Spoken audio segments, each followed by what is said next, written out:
So, this is another true stories.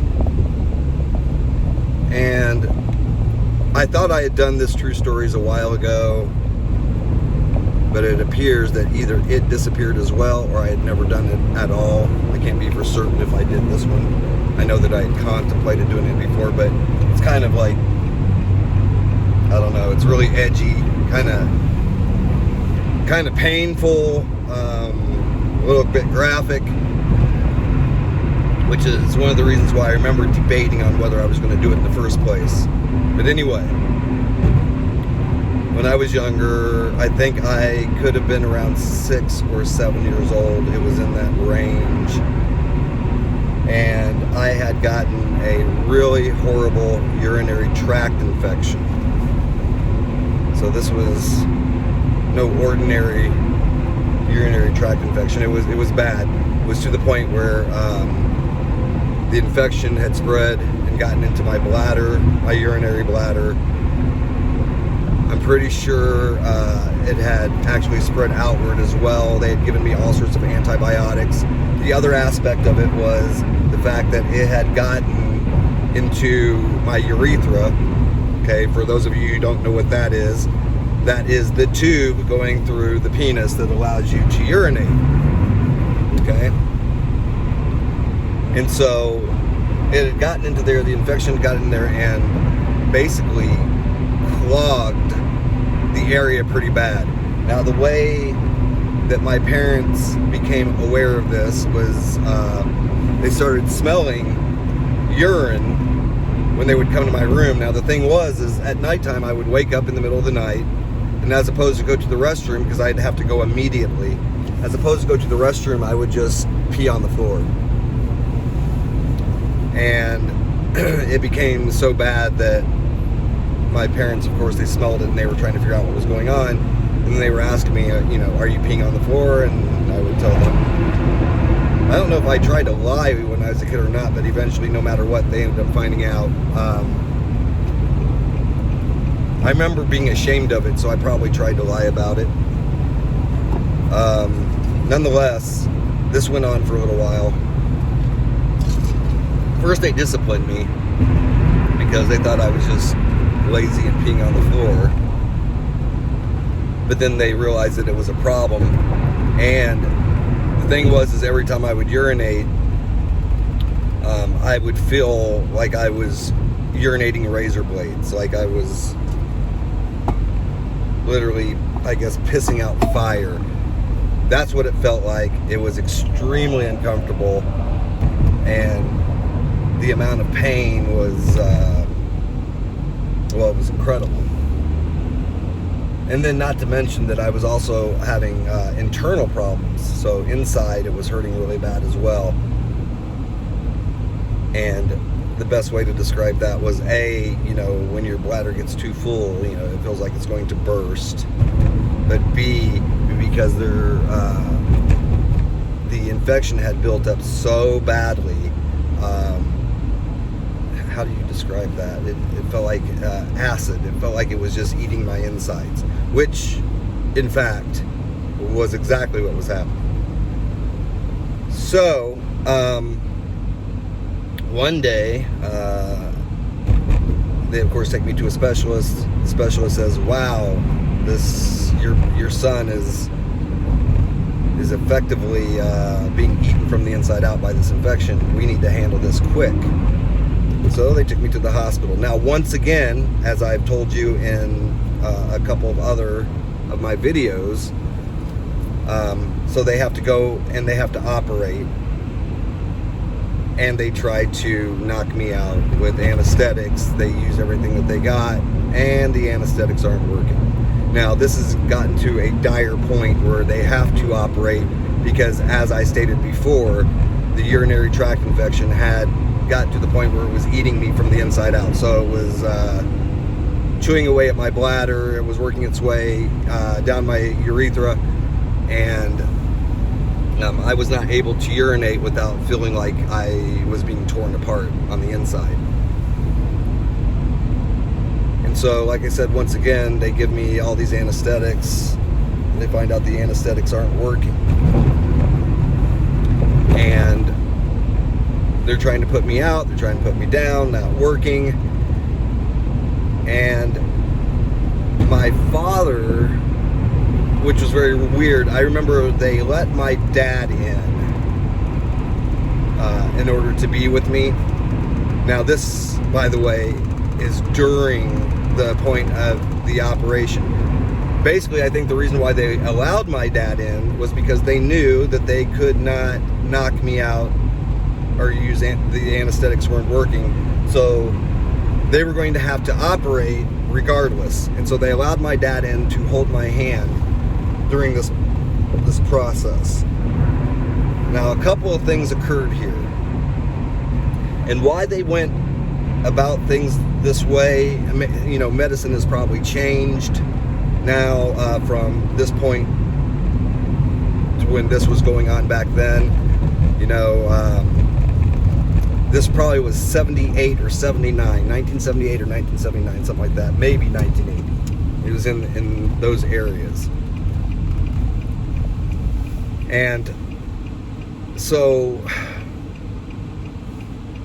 they had to cut me open. But when I say cut me open, they went and did it on my member, okay? They also had to cut me open in another spot, you know, for further additional bladder access and whatnot, but I think that came later. And then they also had to pump out the infection. They gave me a ton of antibiotics, but the infection had built up so much, okay, so pus and everything else had built up so much on my insides that they had to pump it out, as well as from inside my bladder. One moment. I'm ready to make a turn here, a very key turn. So anyway, they decided that they're going to cut me open, like I said, and pump out this infection. So I'm laying on the table, even though I have no anesthetics, or the anesthetics aren't working, because they did use anesthetics, okay, but it just wasn't working. My dad's holding my hand, and the first thing that I remember was the feeling of the scalpel, okay? So the scalpel goes in, and they make a quick incision, and at first, I remember feeling this piercing, it was like a piercing jolt, and this was the one that was on my penis, okay? And I felt as if there were a trillion bees down there. It was like a trillion bee stings all at once. It's the only way I can describe that feeling. And then I remember after they had done that, because they hadn't gone into the urethra yet. And, you know, I don't know if they ever even cut that open, because obviously I couldn't see it. But I know what it felt like to have my penis cut open from this point end to end. So then I remember my back arched off the table. My dad's trying to hold my hand, which he was effectively doing it, and I was screaming at the top of my lungs. Now, the one thing I remember, I looked over and I saw the look on my dad's face, which I could tell he was not only disturbed, but he could see the amount of pain that I was going through. And I remember at some point, I remember looking over, and he actually had tears streaming down his face, but he wasn't crying, or at least he wasn't sobbing, but he, you know, the act of crying was occurring. Nonetheless, I'm arched off the table, screaming at the top of my lungs, and I remember they had two nurses that were trying to hold my legs down at the same time, and then the doctor had to go in and do something else. What he was doing, I don't know, because after that first incision, that was enough to make my brain feel as if it had just, someone put a grenade in it detonated it. Boom. That's what it felt like. And then my whole body was trembling. So then I'm going through, you know, you got to imagine this, the amount of pain that it is, and it's the equivalent of being tortured. That is the equivalent of torture, okay? The next thing I remember them doing, and this was probably the most painful thing I've ever experienced in life, and it's something that sticks with you, and it will probably be with me for a very long time, is when they had to pump out the infection. And so they, after they had done this incision, like I said, I don't think it went through the urethra, and I'm still to this day trying to understand why they even had to make that cut to begin with. But I, excuse me, wasn't the doctor, I'm not the surgeon, I don't know. But they made that cut. The next thing that they had to do was pump it out. So they, after they had slit everything open, they took a catheter and then catheterized me. Put that thing in there, boom, boom, boom, boom. It's going up into my body, and that's been done. So now they've catheterized me, they've slit my penis open from end to end, and now they have to pump out the infection. This was nothing short of extreme pain. One moment. I have to check the time. It's 8:31. Nothing short of extreme pain. So then the pumping began. Now, you have to understand and imagine what this would feel like, and think about it just for a minute. You've got a catheter in you. It's pumping from your bladder, the infection. They're trying to get the infection out and everything, and this thing's sitting there going. Okay, so it's just slowly but surely cranking out this infection from your body in waves, in massive, horrible waves that seem like they never end. It's to the point where my body, every single time this thing is going and pumping, I'm arching my back off of the table. And I remember seeing bright white light pain. If you could see pain, I was literally looking at and watching pain as I'm arched off the table, as this thing, and you could hear it was just constant. And the thing was on for a while. Like I said, it felt like it went on for days. It could have been 10 minutes for all I know, but 10 minutes on something like that, I'm telling you what, a minute would feel like a year. And so the pumping is happening, I'm arching off the table, and I remember they stopped, and I remember the surgeon saying, okay, we're gonna give him a break for a little bit. And I remember just laying there, and I felt like all of the adrenaline that was once in my body had passed, everything, all the energy in my body, every bit of strength had been just sucked and absorbed right out of me. And I was just laying there, and my dad's still holding my hand, looking down on me. And that's probably the most pity he's ever looked at me with his entire life, for real. He was looking at me like, oh boy, I wish I could put you out of your misery just for me, you know? And when I say me, I'm talking about him. I could see that it was killing him to watch it happen. It was killing him to watch his son go through that much agony, and there was nothing that he could do about it. And it looked like it was putting him through the pain. And I think it was like maybe a 5-minute break, and then they turned it back on again. And when it turned it back on again, it was like the same thing, but now that I've had a break from it, it's that much more painful at first because I had a break. And the funny thing is I do remember this, is after, when I got the break, I didn't feel any pain anymore, because the relief of not feeling that thing pumping through me was enough to make me feel as if I hadn't gone through anything. And you would think I would have still been laying there in agony, but I wasn't. not until it kicked back in again. So evidently, after they pumped all the pus out of me, okay, after they got all the infection, and then they set my body up with antibodies again,